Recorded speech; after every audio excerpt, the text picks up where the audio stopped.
Have you ever wondered what a speedrun would look like if it had none of the dedication and none of the practice that speedrunning usually requires? Look no further.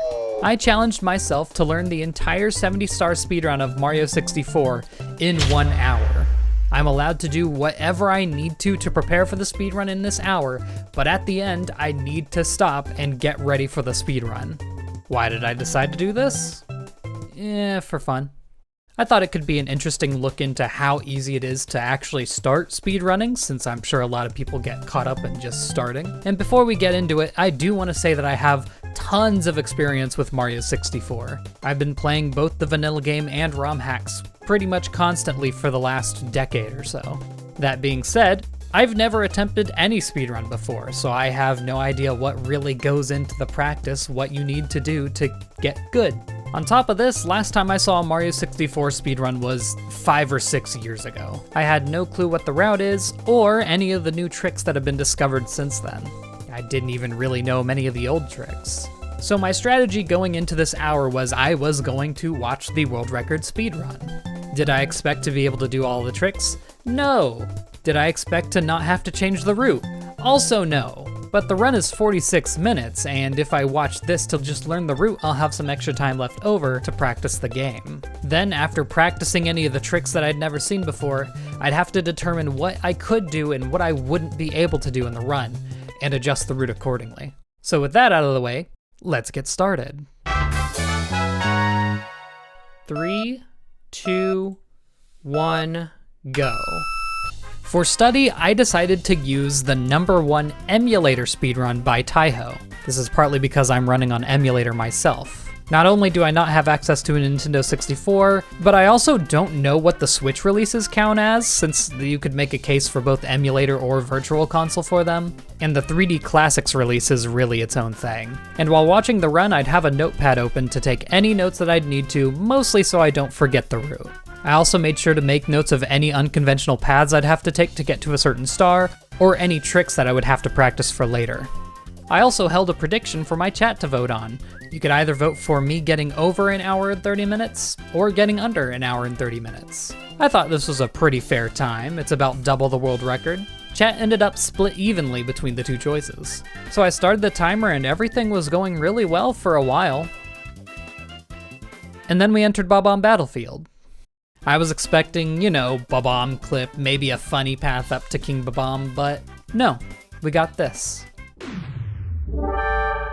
So at this point, my faith was waning. Not feeling too good about my chances here. That's definitely going to need practice later. Then of course we've got Bomb Clip, no big deal. Princess Secret Slide, Child's Play.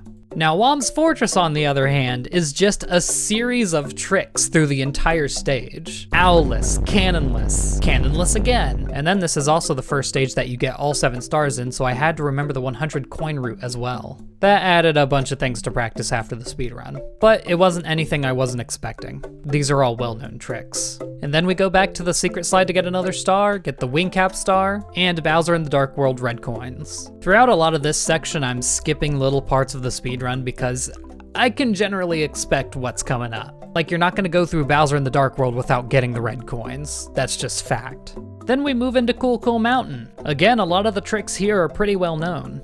Jumping straight down to wall kicks will work, taking a shortcut down the mountain with the penguin. Once again though, I did have to make special note of where to get 100 coins, since you need a specific amount before getting into the slide. Again, things are going smoothly until Shifting Sandland. Similar to Whomp's Fortress, this is just constant wild tricks. I know for sure that there's going to be tons of adjustments here. After that, I knew a lot of the stars in Lethal Lava Land were really fast, but I did not expect having to go into the volcano. We get everything here except for the 100 coin mission. And Dire Dire Docks, again, no real problem. Going into the second Bowser stage at this point, I was really surprised how little surprised me. I knew Mario 64 has been a super optimized run for a while now, but I didn't expect most of the route to be unchanged from years ago. I'm really starting to feel confident at this point. Of course, these are just the early stages. I really didn't expect to be surprised by much here. It's time to move on to the second floor. Now going into Wet Dry World, I have a little bit of a story to tell. I have done individual level runs of Wet Dry World, specifically the 5 secrets. This is because a long time ago, the Versus channel held a community versus where you had to get the 5 secrets as fast as possible. So my movement in this stage is already pretty solid. And thank God they don't go to the underwater town because I am god-awful at doing the tricks to get in there. Tiny Huge Island worries me a bit, partly because it's one of my least favorite stages. And there's a weird warp glitch that you can do to get to the top of the mountain really quickly. I've never been good at those, nor have I ever understood them.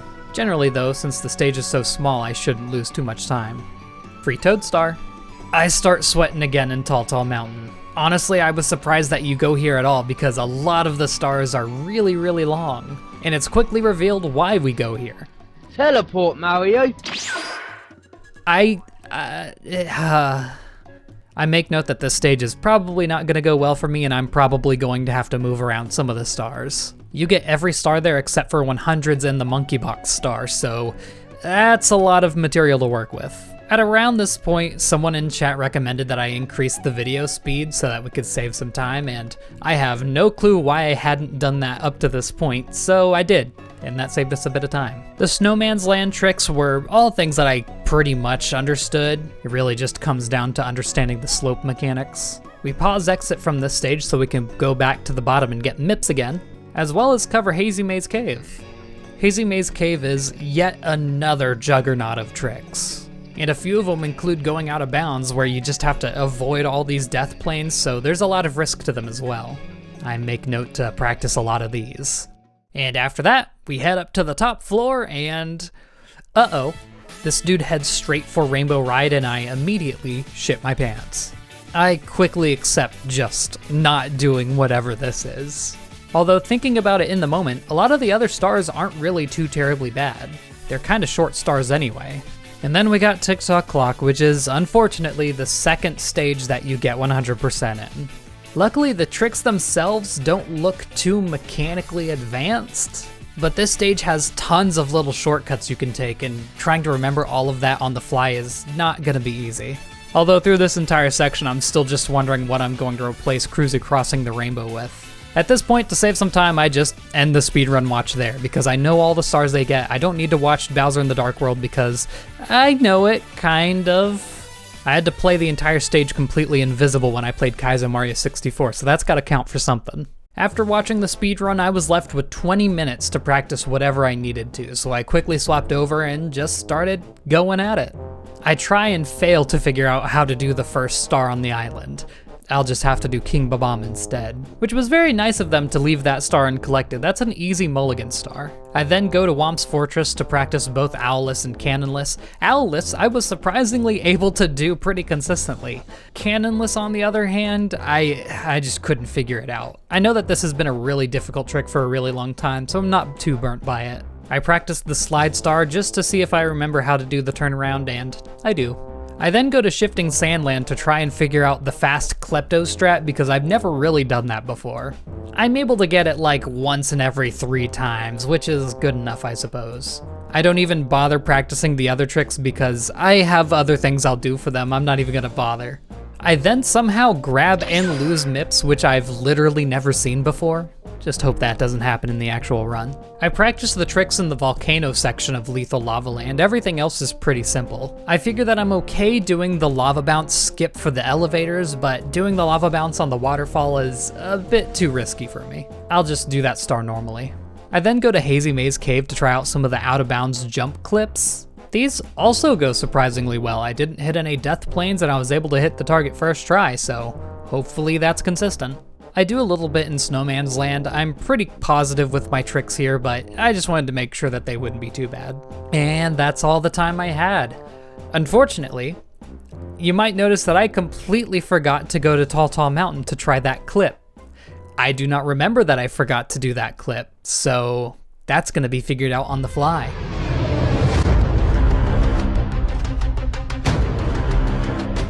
Just a few notes while we go into the speedrun portion of this video. I don't have splits, obviously, because I've never done this before. This is also a no reset run. I'm going to take whatever I get. Let's get started. Go. And as expected, the difficulties start in Bob-omb Battlefield. I fumble it a bit, but there's no major mistakes, just some slight slowdowns. And in general, just all of my pathing and all of my movement is going to be a bit slower than the world record run, obviously. So in addition to any tricks that I can't get, I'm going to be losing seconds here and there. To my surprise, I don't choke on the Princess Secret Slide. Moving on to Womp's Fortress, my movement is atrocious. I was kind of developing that sort of nervous hand twitch that you get before you go and give a presentation or something, and it was drastically affecting my movement. I go for Owless first and get it on 2 tries, not ideal, but not terrible. Shoot into the Wild Blue was not ideal, I missed quite a few wall kicks. Should have been a shoo-in with how easy the trick is. I then went open to open up the cannon because I couldn't do cannonless, and then realized that the red Bob-omb isn't there until a later mission. So panicked, I transitioned into the 100 coin mission. I definitely did not follow the route that the speedrun did. Luckily, Womp's Fortress is extremely forgiving for its 100 coin missions, so it didn't end up too bad. I of course also grab all the red coins at the same time. I then get the Womp King and the Top of the Fortress stars. Both of these are pretty easy, there's not really any crazy tricks here. I then finally round it out with getting Blast Away the Wall the way it was intended to get. At this point, I'm only 4 minutes behind the speedrun that I watched, which was at 7:30 at the time of getting 10 stars. This still sets me up for a good pace to get under an hour 30 minutes. But of course I haven't had to do any of the major tricks yet, so take it with a grain of salt. I then get the other star in the Secret Slide and the Wing Cap star, both without any difficulty. Now Bowser in the Dark World has me pretty nervous because this is a very easy stage to die in. Going through here I play very carefully and probably a little slower than I should have. Luckily I get through the entire stage without dying and beat Bowser in one throw. At this point, the fact that I hadn't died yet is making me both confident and nervous at the same time. I go down to Cool Cool Mountain and start out with Wall Kicks Will Work, and I use a bit of an older technique that I remember being used back in the day. It's a bit slower than the speedrun, but still a lot faster than intended. After that, I go for the 100 coins, and... No! There's... first death. I die.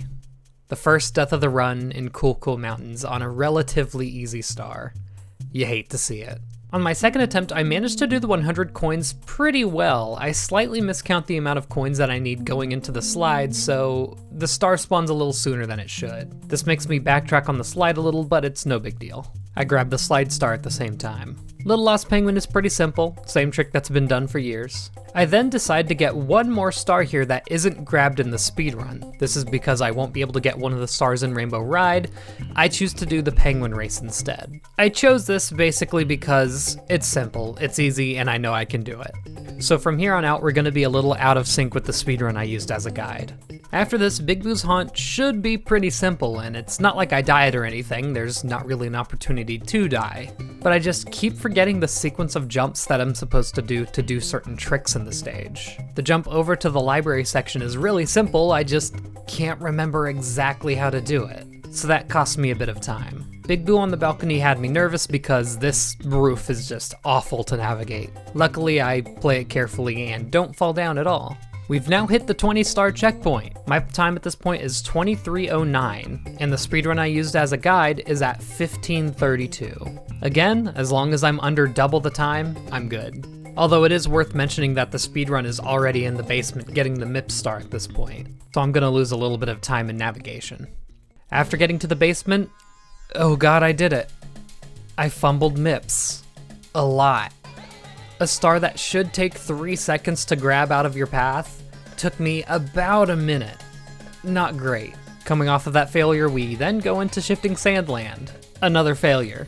I'm already going into this stage knowing I'm going to have to alter like 3 of the stars that you get here, but I also start off by failing the Fast Klepto star and dying. I do get it second time though. That kinda makes up for it. After this, while going for the 5 secrets in the pyramid, I miss one. Just skip one of the secrets. If I wanted to get it, I'd have to go all the way back up to the top of the pyramid, which I'm not doing. I instead opt to go for iRock, which is not the fastest of boss fights, but it gets the job done.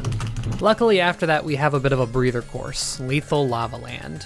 I'm pretty confident going into here, and I do get a lot of the stars pretty easily. None of them quite as fast as the speedrun, but there was no major bungles. The most time loss that I had here was just having to climb the volcano to get the star instead of using the waterfall skip. Everything else is pretty easy. We finished Lethal Lava Land with 31 stars at 33 minutes and 54 seconds, putting me still under double a speedrun, which is now at 22 minutes and 14 seconds. But again, they've already started Dire Dire Docks, so I have some catching up to do. There's literally nothing to say about Dire Dire Docks. All of the stars are incredibly easy. The worst that could happen is forgetting the orders of the chest, which I put in my notes anyway, so not gonna happen. I go into Bowser in the Fire Sea, and again, I'm playing very carefully and there's no major mistakes. I'm just, in general, very slow. And I again get Bowser in one throw, making me 2 for 2. At this point, I remember that I forgot to practice the Tall Mountain warps, and knowing that I'm going to have to make up for that in some way because those stars are incredibly slow without the warp, I go back into Dire Dire Docks and I get the ring star, the one where you have to swim against the current to get the star. Probably not one of the fastest stars I could have gotten, but it works. With that, we finally move on to the second floor, starting with Wet Dry World. Not only am I pretty confident with my stars in Wet Dry World, but I also made note of how wet the level needs to be when I enter, so that I wouldn't mess that up and realize it too late. I get the elevator star, top of the town, shocking arrow lifts, 5 secrets, and 100 coins, pretty much all without any incidents. The worst I did was accidentally have the water level too high for top of the town, and that probably only lost me like 10 seconds. Next up is Tiny Huge Island, which, as the opposite of Wet Dry World, I am completely not confident on and pretty sure I can't do any of the tricks here. This is one that I neglected practicing but probably shouldn't have. I get the piranha plants first simply because it's the easiest star I can get, and then I go for the 5 secrets. And no, what am I missing? What am I missing? I forget one. And for about 10 seconds, I'm startled, wondering what I missed. I even put it on my notes and I somehow just didn't read it. I go and get it and take the coward's path to the star. While getting the star at the top of the huge island, I try to get that clip to the top once and fail, so I just walk up there. And luckily for me, that concludes the course. I lost a lot of time here. Before going to Tall Mountain, I go and get my emotional support toad. I'm gonna need him. The first star I get is the slide star, and while I'm not able to pull off the triple jump wall kick that the speedrun does, I just jump down from up top. It doesn't lose a ton of time. I once again try to get that warp upwards, but I can't figure it out without any more practice. So I instead just take the fastest path I can think of to the top and get the star behind the waterfall. Luckily, since I got some other stars in some other stages, I don't need to get the star at the top in the box. So instead I try to use the spring box to jump all the way to the cannon star, which I thought would be impossibly hard. It took me 2 tries. I was really satisfied with that for a trick that I didn't practice at all. I then get the red coins. I don't die or anything, but I do it pretty slowly. Again, that's a pretty huge time loss for this stage. While our path has diverged greatly from the speedrun that I used as a guide, at 49 stars I'm sitting at 54 minutes and 2 seconds, and the speedrun's at 34 minutes and 14 seconds. I am losing a little bit of ground here, so we're inching closer to that hour and 30-minute limit. Snowman's Land is up next, and it goes pretty quickly. I somehow fail the ice block jump, and while that doesn't lose me a ton of time, it's a little demoralizing. I get the trick to get up to the cliff star on the first try, which really surprised me, because I failed it in practice. I then get the ice bully star, which there's not really much you can do to speed this up, and I take a much slower path up to the top of the snowman, mainly because if I get blown off, that's a lot of time loss, so I played it carefully. I then went down to the basement to get the second MIPS, and thank God it was not nearly as bad as last time. Not perfect, but a lot better. Get our second Toad Star, and head into Hazy Maze Cave. I first go for the Switch Star, and I miss the dive. And as a backup, I go onto Dory and get that star. I attempt the Switch Star again, and miss it again. At this point, I'm just kind of flailing around trying to hit the switch with any backup I can think of. Chat actually had to tell me that the easiest way is just to double jump and kick the gate, and that works immediately. I probably lost like a minute and a half just flailing around here. I die on my first attempt trying to get to the star in the whole room and just use a different path to get it next time. I then get the boulder star pretty easily. There's not really much special to be done there. We are now at 59 stars, and this will be the last checkup I do with the speedrun to give you a comparison. I'm sitting at about an hour and 3 minutes, while the speedrun is not even at 40 minutes yet. Not only that, but they've already climbed up to the top floor and have started getting stars in Rainbow Ride. No more comparisons though, now it's all us. Now while it does look like we're getting really close to our target time, these last few stars are really fast. I first go to the biggest threat, Rainbow Ride. If you remember from Cool Cool Mountain, we're actually skipping Cruiser Crossing the Rainbow because I got the slide star there. So I go straight for the Pendulum Star. I try the trick of triple jumping off the fire spitter here, but I fail, so I just have to climb up again, and I opt to skip that trick this time. I then get the 8 red coins, which I just fumble around a lot. At this point, I'm really late into the run, and I know that if I ruin it at this point, that's a lot of wasted time. So I'm struggling a bit. I then get tricky triangles, and luckily these don't go wrong at all. Of course, that means we're now going into Tick-Tock Clock, and while being a generally fast course, we are getting all 7 stars here. At this point, I've put in so much time, and I am so close to beating that target time that I play incredibly carefully. I don't attempt any tricks that I don't know. I spend my time setting up any of the jumps that are at all risky. And it really does pay off. I get through all of these stars without dying once. The 100 coins didn't even pose as much of a threat as I thought it did. I definitely didn't follow the path that the speedrun did, but I got them. And I even do that cool little trick at the very top to skip the minute hand going around. Now, I'm not saying that I absolutely destroyed this stage. I went very slowly, but in my eyes, not dying is way more important than having everything exactly optimized. And at this beautiful, wonderful star count, we get our last pity star from the Toad. And just like that, we have our 70 stars. We only have one more step, and that's beating Bowser. Now, like I said, I know this area very well. I had to play the entire stage invisible in Kaizo Mario 64, so I don't expect any resistance here. And I don't really get any. No, I don't take the optimal path through the stage. I don't know that little trick on the elevator to get up top really quickly, but I go pretty fast. And I get to Bowser, at which point I ask, all right, how many throws? I get a 5, a 4, a 3, a 1. A lot of faith in me here. Faith that was misplaced because I was missing so many throws. I didn't die though, you have to give me that. I did not die. Doing this safe, I'm sorry. I'm sorry, like, I'm not acting. I swear it, there you go, oh my God. When does time stop? When I get the star? Does anyone know? Does anyone know? When I touch it, right? Okay. And that's our time. 1:20:36. It really makes me wish that I set the prediction to 1 hour and 20 minutes because that would have been tense. And I would have beaten it too if I had not bungled those throws at the end. This time sets me firmly in 687th place on the speedrun leaderboard. And now that I've gotten that taste of victory, that taste of glory, I want to improve it. I don't really see myself putting in the time and effort to get under like 50 minutes because that's just way too much for me.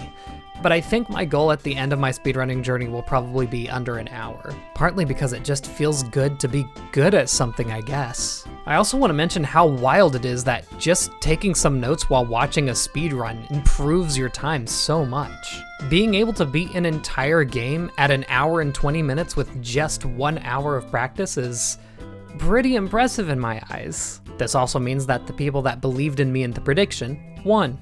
I hope you found this entertaining. I was kind of hoping this could be used as an insight onto how much effort it takes to actually start speedrunning. And of course the answer to that is going to be different for every single game. But I know a lot of people are afraid to just take that first step, so I hope I inspired someone to get into it. If you want to see any of my other Mario 64 stuff, here's a link to that Kaizo Let's Play that I kept talking about throughout the run. I've also done some other content like making a tier list of all the stages in the game. Thank you all for watching, and I'll see you all in the next one.